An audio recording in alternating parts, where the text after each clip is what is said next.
Have you ever asked yourself, why am I gaining belly fat even though I'm eating and exercising the same? Or maybe suddenly your body shape has changed, you've lost your curves, and now you have a freaking beer belly even though you're not drinking any beer. Well, come on down. I've been there and I've created this video just for you. First off, let's talk about what belly fat actually is. There are two different types of belly fat that we have. One is subcutaneous fat, and that's the fat that's directly underneath your skin. And we see that in our hips, thighs, and in our booty. This is the so-called junk in the trunk that contributes to our curves. Now, visceral fat is the fat that we tend to see crop up in perimenopause and menopause. This is the fat inside of your abdomen that wraps around our organs.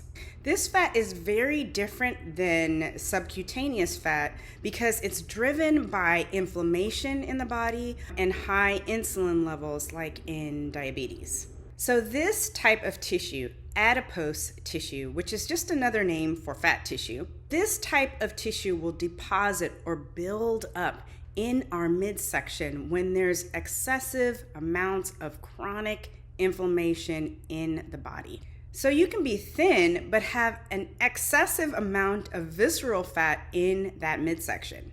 This is especially alarming for my thin workout ladies who've been eating well, working out, and then suddenly have this protruding belly. The thing about visceral fat is that it's not just about how we look and aesthetics. Visceral fat puts us at high risk for what we call cardiometabolic problems, and these are problems like heart disease and diabetes. Visceral fat is linked to type 2 diabetes, heart disease, high blood pressure, stroke, and even some types of cancer.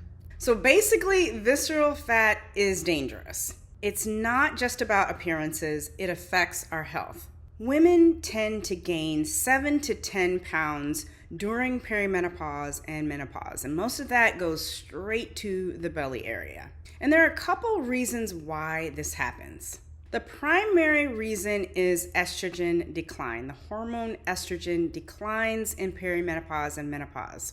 And estrogen plays a critical role in fat distribution, and that's where fat is deposited in the body. So before menopause, estrogen helps to keep the fat on our hips and on our thighs. And after estrogen drops, the fat redistributes to our midsection, to our belly. And estrogen also plays a role in appetite. Loss of estrogen may increase our appetite, increase the total amount of fat cells, and decrease lean muscle mass.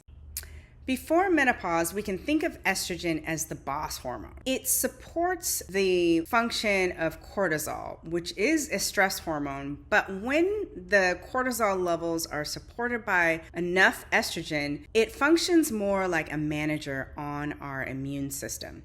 And it helps to balance inflammation and immune cell activity in the body. And so when estrogen is the boss and there's enough of it around, the cortisol works the way it's supposed to as a manager and sort of helps to balance inflammation in the body, and all is well. When estrogen levels decrease in perimenopause and menopause, it throws the whole system off. Cortisol gets too high, it can't seem to manage the inflammation and immune system as well, and we see all types of inflammation occurring in the body and all of the downstream effects of inflammation, including depositing belly fat. The adrenal glands are two glands over the kidneys, and they are the source of cortisol.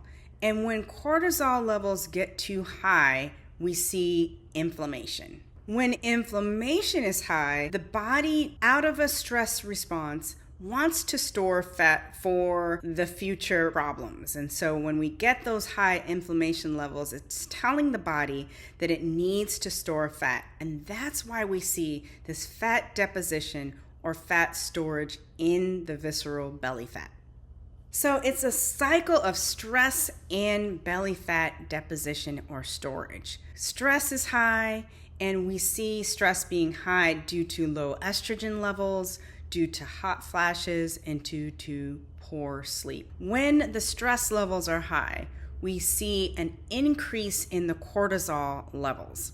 When the cortisol levels get high, we see an increase in the inflammation. When the inflammation levels are high, we see an increase in the belly fat that is stored. And the belly fat itself is a source of more inflammation. And so as that belly fat is deposited or stored, we see increased amounts of inflammatory products being released into the body, which then feeds back into the cycle of stress, cortisol, inflammation, and belly fat storage. Another reason that we see visceral fat increase is due to hot flashes. Every time you have a hot flash, the body has a surge of cortisol, and cortisol is the stress hormone, or one of the stress hormones in our body. And chronically elevated cortisol levels lead to inflammation. They lead to high insulin levels in the body. All of these things cause the body to store more fat in the abdomen, in that midsection, in that belly. One US study showed that women who had the most hot flashes gained the most weight. Insomnia and sleep problems are another cause for belly fat weight gain. Lack of sleep messes with two important hormones: ghrelin, which is the hormone that makes you hungry, and leptin is the hormone that tells you that you're full. When you're sleep deprived, ghrelin goes up and leptin goes down. What ends up happening is that you crave carbs and you don't feel satisfied when you eat. Poor sleep also affects the thyroid function, and this can slow down metabolism even further.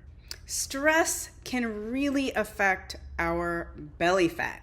In perimenopause, we tend to have stress on stress on stress on every level. Menopause symptoms, maybe aging parents, taking care of loved ones, stress at work, grief, race relations, politics. It's stress on stress on stress. And chronic stress, high stress levels all the time, keep cortisol high, which drives the storage of belly fat. Another cause is lifestyle shifts. Midlife often means less movement, more processed foods, and less time for ourselves. And contrary to what you might have been told, your metabolism doesn't actually slow down until after age 60. So the real culprit is actually lifestyle changes as well as hormonal shifts. So the metabolism is not broken. It is a combination of some of these other factors like hormone changes as well as changes in our lifestyle. Why does this really even matter? Belly fat isn't just about looking cute in your jeans. It's about our health. Visceral fat is metabolically active. It drives inflammation, high blood sugar, and insulin resistance. The more visceral belly fat that we have means higher risk for diabetes, heart disease, stroke, sleep apnea, osteoarthritis, and even cognitive decline. And here's the kicker: excess body fat, excess belly fat actually makes menopausal symptoms even worse. Now, before you throw in the towel, this is not all bad news. Here's what we know. If we increase estrogen in the body, like with hormone therapy, we can reduce visceral belly fat. Studies show that women who use estrogen hormone therapy early actually have less visceral fat than women who do not. So that's one option, is hormone therapy with estrogen. We also need to treat hot flashes. We can treat hot flashes with certain medications. We can help hot flashes with supplements. We can help hot flashes with estrogen therapy, hormone therapy. We can help hot flashes with hypnosis. We can help hot flashes with cognitive behavioral therapy. There's lots of different things that we can do to improve hot flashes. And by improving these hot flashes, we're decreasing these cortisol surges, these stressful surges in cortisol that lead to belly fat. And then the next thing is to decrease the stress in our lives. So whether that's removing stress by changing your circumstances, whether that's managing stress with things like community and meditation and hypnotherapy. And finally, improving sleep. When we sleep better, we're not having those surges in cortisol, the high stress levels throughout the day and throughout the night. In doing so, we decrease the fat and inflammation and the deposit of that belly fat onto our bodies. If you can relate to the belly fat struggle, now you know why. And honestly, understanding the why is the first step to reclaiming your health, your confidence, and your waistline. If you found this video helpful, please go ahead and hit that subscribe button. Hit the subscribe button and share it with a friend. That way more women can get this information and get the support that we all need and deserve. Thanks so much for watching, and I will see you soon.